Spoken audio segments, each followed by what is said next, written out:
다 같이 사도신경으로 우리의 신앙을 함께 고백하시겠습니다. 나는 전능하신 아버지 하나님, 천지의 창조주를 믿습니다. 나는 그의 유일하신 아들, 우리 주 예수 그리스도를 믿습니다. 그는 성령으로 잉태되어 동정녀 마리아에게서 나시고 본디오 빌라도에게 고난을 받아 십자가에 못 박혀 죽으시고 장사된 지 사흘 만에 죽은 자 가운데서 다시 살아나셨으며 하늘에 오르시어 전능하신 아버지 하나님 우편에 앉아 계시다가 거기로부터 살아있는 자와 죽은 자를 심판하러 오십니다. 나는 성령을 믿으며 거룩한 공교회와 성도의 교제와 죄를 용서받는 것과 몸의 부활과 영생을 믿습니다. 아멘. 다같이 찬송가 214장 나 주의 도움 받고자 함께 찬송하시겠습니다.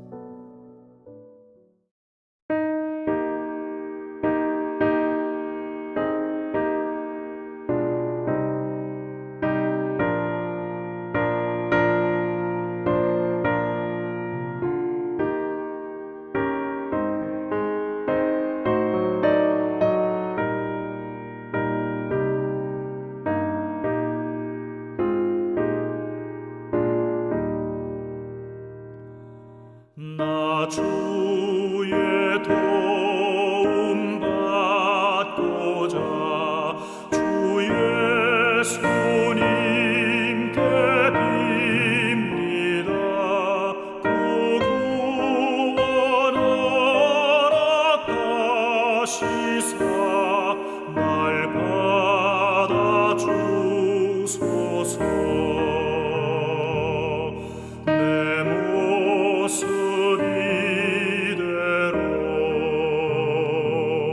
주 받아주소서.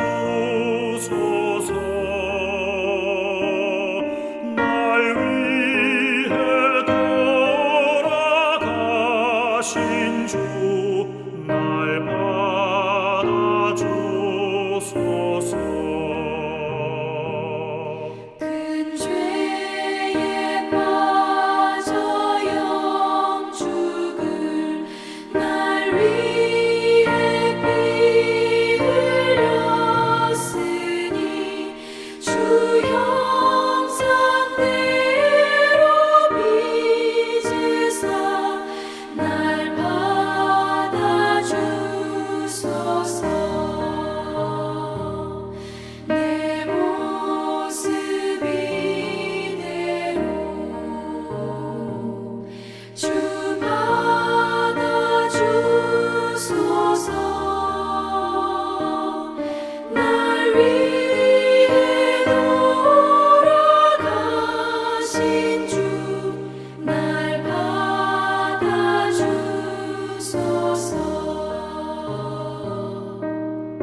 오늘 우리에게 주시는 하나님의 말씀은 신약성경 마가복음 13장 3절에서 10절까지의 말씀입니다.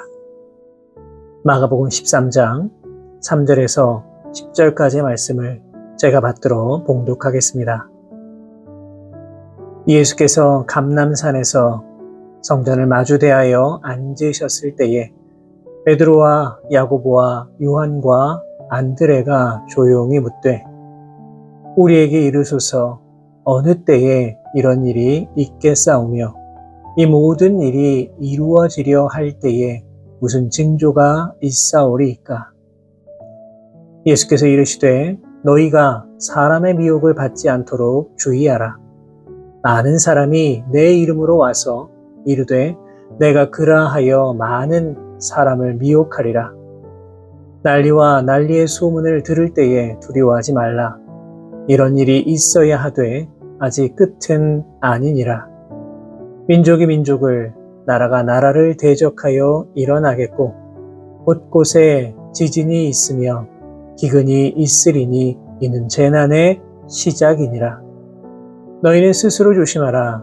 사람들이 너희를 공회에 넘겨주겠고 너희를 회당에서 매질하겠으며 나로 말미암아 너희가 권력자들과 임금들 앞에 서리니 이는 그들에게 증거가 되려 함이라.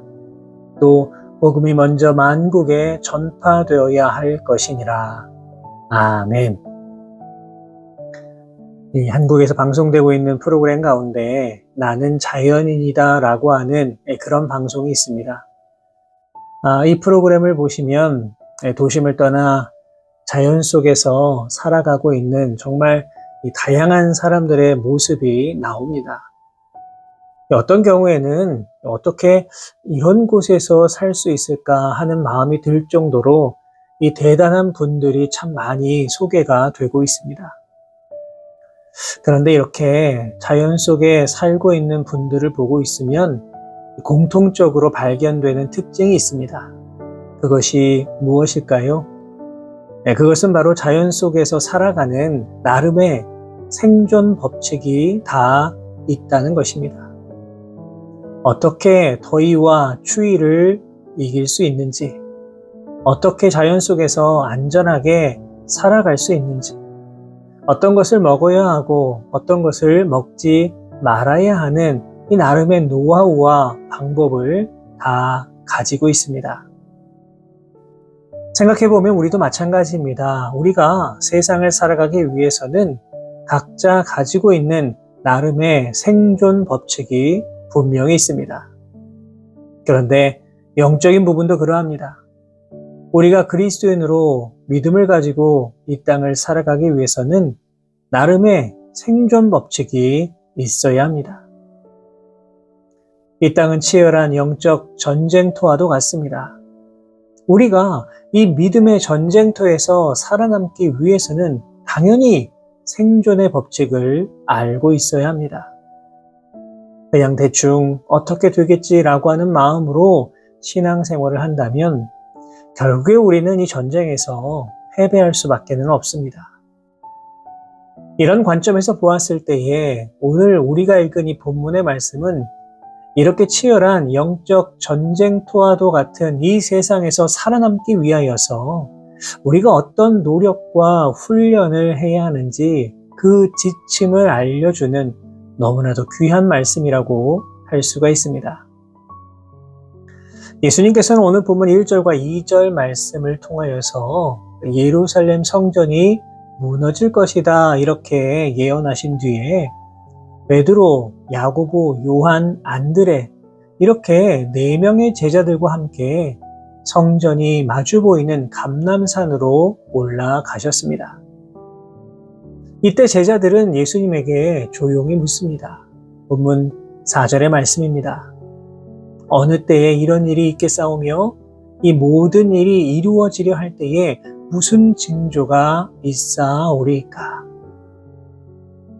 예루살렘 성전이 무너진다라고 하는 것은 말세를 의미하는 것이라고 할 수가 있습니다. 그렇기 때문에 제자들은 말세의 때가 언제이며 이 말세의 때에 어떤 일들이 일어나겠는가라고 하는 것을 묻고 있는 것입니다. 그렇다면 제자들의 이 질문에 답하신 예수님의 첫 번째 대답이 무엇입니까? 그것은 바로 본문 5절의 말씀처럼 사람의 미혹을 받지 않도록 주의하라는 것입니다. 그렇다면 사람의 미혹은 또 무엇입니까? 본문 6절의 말씀입니다. 많은 사람이 내 이름으로 와서 이르되 내가 그라하여 많은 사람을 미혹하리라. 다시 말해서 말세의 때에 자신을 가리켜서 스스로 예수라 말하는 이단들과 사이비들이 도처에서 일어난다는 것입니다. 이러한 이단들의 습격은 2000년이 지난 오늘 이 시대에도 정말 곳곳에서 일어나고 있습니다. 여전히 수많은 이단들은 점점 그 수법을 교묘히 위장하여서 교회를 넘어뜨리려 하고 있고 말도 안 되는 황당한 논리로 수많은 성도들을 유혹하고 있습니다. 중요한 것은 무엇입니까? 예수님께서는 이러한 것들의 미혹에 빠지지 않도록 정신을 바짝 차리고 있으라고 분명하게 말씀하고 계시다는 것입니다. 우리 주변에서 가끔은 정말 말도 안 되는 상술에 속아서 사기를 당하는 사람들을 볼 때가 있습니다. 우리의 생각으로는 어떻게 저렇게 말도 안 되는 일로 사기를 당할 수 있을까 잘 이해가 되지를 않습니다. 그러나 사기를 당한 사람들이 한결같이 하는 말이 무엇입니까? 그 당시에는 사기라고는 절대로 생각하지 못했다는 겁니다. 이유가 무엇일까요? 그것은 바로 정신을 똑바로 차리지 않아서 그렇습니다. 이단도 마찬가지입니다. 우리가 믿음에 굳건히 서 있지 못하다면 우리의 신앙이 살 얼음판 같이 언제라도 깨질 수 있는 위험한 상황이라고 한다면 이단은 우리의 그 연약함을 헤집고 들어오는 것이고 우리는 이러한 이단들의 미혹에 넘어갈 수밖에는 없는 것입니다. 예수님께서 알려주신 두 번째 방법은요, 두려워하지 않는 것입니다. 본문 7절과 8절의 말씀입니다. 난리와 난리의 소문을 들을 때에 두려워하지 말라. 이런 일이 있어야 하되 아직 끝은 아니니라. 민족이 민족을, 나라가 나라를 대적하여 일어나겠고 곳곳에 지진이 있으며 기근이 있으리니 이는 재난의 시작이니라. 예수님께서는 이 말세의 모습을 조금 더 상세하게 말씀해 주고 계십니다. 그것이 무엇입니까? 난리가 일어나고 전쟁이 일어나고 기근이 있고 지진이 일어난다는 것입니다. 그런데 어떻습니까? 이러한 모습이 예수님 당시에만 있었고 지금은 전혀 없습니까? 절대로 그렇지 않습니다.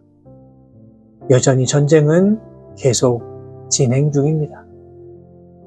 기상이변으로 기근이 일어나고 지진이 일어나고 쓰나미도 몰려오고 강력한 태풍으로 수많은 사람들이 목숨을 잃고 있습니다. 그런데 놀라운 것은 오늘 본문을 통해 예수님은 무엇이라고 말씀하고 계십니까?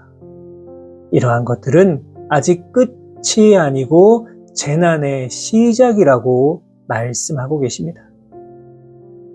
그렇기 때문에 우리 그리스도인들은 말세의 여러 가지 징표를 바라보면서 이제 종말이 오겠구나. 예수님이 이 땅에 다시 오시겠구나 라고 생각해야 할 것이 아니라 이것이 끝이 아니라 이제부터 시작이라고 생각해야 한다는 것입니다. 특별히 예수님을 믿는 사람들의 핍박은 더 심해질 겁니다. 실제로 예수님께서는 9절 이하의 말씀을 통해서 예수님을 믿는 사람들이 당해야 할 고난이 무엇인가, 어려움은 무엇인가 알려주셨습니다. 어떤 것들이 있습니까? 예수님을 믿는다는 이유만으로 매질을 당하고 심판을 받고 미움을 받아야만 합니다. 하지만 이러한 상황 속에서도 우리가 끝까지 지켜야 할 사명이 있습니다. 그것이 무엇입니까? 그것은 바로 복음을 전파하는 겁니다. 오늘 보면 10절의 말씀입니다. 또 복음이 먼저 만국에 전파되어야 할 것이니라. 아멘. 예수님께서는 이러한 고난과 고통을 통해 어려움과 아픔을 겪을 때에도 반드시 만국에게 복음을 전파해야 함을 잊어버리지 말라 강조하고 계십니다. 이러한 환난 가운데서도 어떻게 해서든지 우리가 한 사람에게라도 더 복음을 전하기 위해 최선을 다해야 한다는 것입니다. 사도 바울은 억울하게 감옥에 갇혔을 때에도 하나님께 찬송과 기도를 올렸고 그 결과 옥문이 열리자 자신의 목숨을 구하기 위해 도망간 것이 아니라 스스로 자결하려는 그 간수의 목숨을 구하였습니다. 이유가 무엇입니까? 한 사람에게라도 더 복음을 전하기 위해서였습니다. 사도 바울은 디모데후서 4장 2절 말씀을 통해 너는 말씀을 전파하라. 때를 얻든지 못 얻든지 항상 힘쓰라 권면하고 있습니다. 무슨 말입니까? 어떤 어려움이 있더라도 어떤 두려운 일이 다가오더라도 끝까지 복음을 전파하라는 것입니다. 그렇다면 어떻게 해야 이 말세의 여러 가지 징조를 바라보면서도 끝까지 복음을 전하며 살아갈 수 있을까요? 그것은 바로 우리 안에 두려워하지 않는 담대함이 있어야 합니다. 수많은 난리 속에서, 전쟁 속에서, 엄청난 자연재해 앞에서 무기력하게 세상을 따라 살아가는 그런 삶이 아니라 담대하게 자신의 믿음을 지키며 주님 바라보며 두려워하지 않는 삶을 살아갈 수 있을 때에 우리는 이 시대 가운데 믿음을 가지고 복음을 전파하며 살아갈 수 있는 것입니다. 사랑하는 여러분, 말세의 때가 되었다는 것은 참 영적으로 어려운 시기라고 할 수가 있습니다. 하지만 중요한 것은 이 시기 가운데 어떻게 살아남고 이겨나갈 수 있느냐 하는 생존의 법칙을 알고 있어야만 합니다. 바라기는 헛된 거짓 선지자들의 미혹을 받지 않을 수 있도록 늘 믿음 안에서 굳건히 서 나아가실 수 있기를 바랍니다. 어떤 환난과 공포와 두려움의 순간이 오더라도 담대함으로 복음 전파의 사명을 끝까지 감당하심으로 말미암아 우리 모두에게 예배해 두신 그 생명의 면류관을 받아 누리며 살아가실 수 있는 참으로 귀하고 복된 삶의 모습이 되실 수 있기를 주님의 이름으로 축원합니다. 기도하겠습니다. 살아계신 하나님 아버지, 은혜와 사랑에 감사를 드립니다. 오늘도 귀하고 복된 하루 허락하여 주시고 주님 주신 생명을 가지고 이 땅을 살아갈 수 있도록 인도하여 주신 은혜에 참으로 감사를 드립니다. 바라옵고 원하오니 오늘 우리에게 주신 말씀 기억하여서 이 말세의 때를 바라보면서 우리의 믿음 잃어버리지 않을 수 있도록 날마다 우리를 붙들어 주옵소서. 수많은 이단과 사이비들의 공격 앞에 무릎 꿇지 않을 수 있도록 인도해 주시고 이들의 미혹에 넘어가지 않을 수 있도록 더욱더 믿음으로 무장할 수 있는 우리 모두가 되게 하여 주옵소서. 난리와 전쟁, 기근과 홍수 속에서도 우리를 지켜주시고 보호하여 주시며 두려워하지 않게 하시고 주님 다시 만나는 그때까지 복음 전파의 사명도 잘 감당하며 그렇게 이 땅을 살아나갈 수 있는 우리 모두가 되게 하여 주옵소서. 이 모든 말씀 우리 주님 예수 그리스도의 이름으로 기도하옵나이다. 아멘.